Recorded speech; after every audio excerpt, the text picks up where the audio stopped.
Les indépendants à l'assaut de l'hémicycle. Si on en dénombrait 31 en 2011, en 2016, ils étaient 75 dès l'annonce des résultats. Pour 2021, combien siégeront-ils à l'hémicycle? Ibrahim Kamaté, la quarantaine révolue, est candidat indépendant pour les législatives du 6 mars.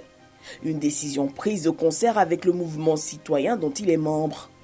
Pour eux, les politiques proposées par les partis depuis de longues années ont échoué. On constate que les leaders s'arrangent entre eux et quand ça ne va plus, on appelle le peuple à la rescousse. Donc c'est ce peuple-là, déçu, qui décide de partir seul, être la quatrième voie pour pouvoir changer les choses. Chefs d'entreprise, journalistes, commerçants, enseignants, étudiants et parfois même sans emploi, les candidats indépendants entendent bien jouer leur partition. À un moment donné, on s'est dit qu'on peut apporter quelque chose. La construction de l'édifice ne se passe pas seulement dans les partis politiques. Chacun doit apporter sa pierre à la construction de l'édifice ivoire.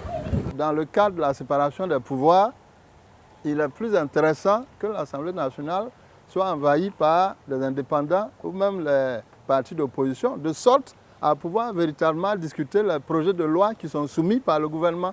Des propos diversement appréciés. Les indépendants, ils donnent un signal aux partis politiques pour dire que les organisations politiques ne sont plus fiables. Quand un parti a décidé de boycotter pendant longtemps des élections et puis après revient tout de go, on ne sait plus les raisons pour lesquelles ce parti revient. Quand aussi le parti au pouvoir a choisi ses candidats et que le candidat, lui, il pense que c'est lui qui était le meilleur choix et que ce n'est pas lui qui a été choisi, il s'érige en indépendant. Le mouvement qui porte Ibrahim veut poser la rupture, une voie vierge à l'hémicycle. Nous constituons la quatrième voie. Nous constituons cette voie-là qui veut se départir, des arrangements politiques et pouvoir résoudre les problématiques des populations. Une volonté de rupture pourtant frappée de suspicion. Et pour cause, les candidatures d'indépendants lors des élections locales sont monnaie courante dans les formations politiques. Indexés, les rejets de dossiers de candidature par les comités électoraux internes.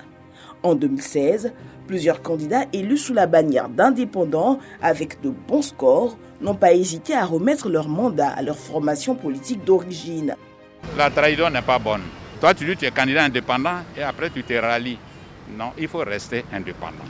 C'est un peu comme trahir ceux qui t'ont choisi parce que quand tu partais, tu ne leur disais pas que tu allais changer rapidement de camp comme ça. Au sein des partis politiques, les appréciations sont diverses.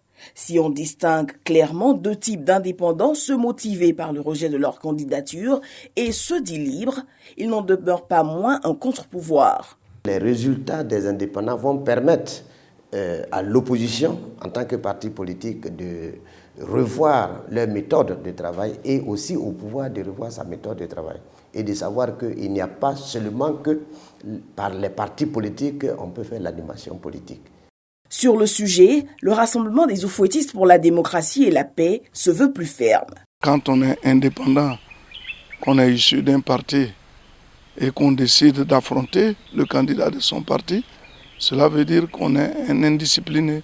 Le parti a fait signer au candidat sous sa bannière un engagement à ne pas se présenter en indépendant en cas de rejet de candidature. Si quelqu'un décide d'être candidat contre le gré de son parti, il s'en va. Mais une chose est sûre, c'est que l'artillerie RHDP va se ranger derrière le candidat du RHDP. Pour la plateforme EDS, peu importe les dissidences au sein des partis, il faut aller aux élections. L'essentiel, c'est que le peuple fasse son choix librement et que ce choix soit respecté et non dévoyé et qu'enfin on se retrouve dans une assemblée qui est le reflet du peuple du Côte d'Ivoire. L'UDPCI, qui a fait les frais de la pluralité des candidatures indépendantes par le passé, exhorte lui au consensus. C'est un phénomène dangereux pour les partis et évidemment il faut faire en sorte de parler au cadre du parti pour dire que tous ne peuvent pas devenir députés en même temps. profiter des failles et mésententes au sein des partis politiques en vue de ravir des sièges à l'hémicycle. Les 688 candidats indépendants à l'assaut des 255 sièges de l'hémicycle rééditeront-ils l'exploit de 2016 ou feront-ils mieux? Rendez-vous est pris pour le 6 mars prochain.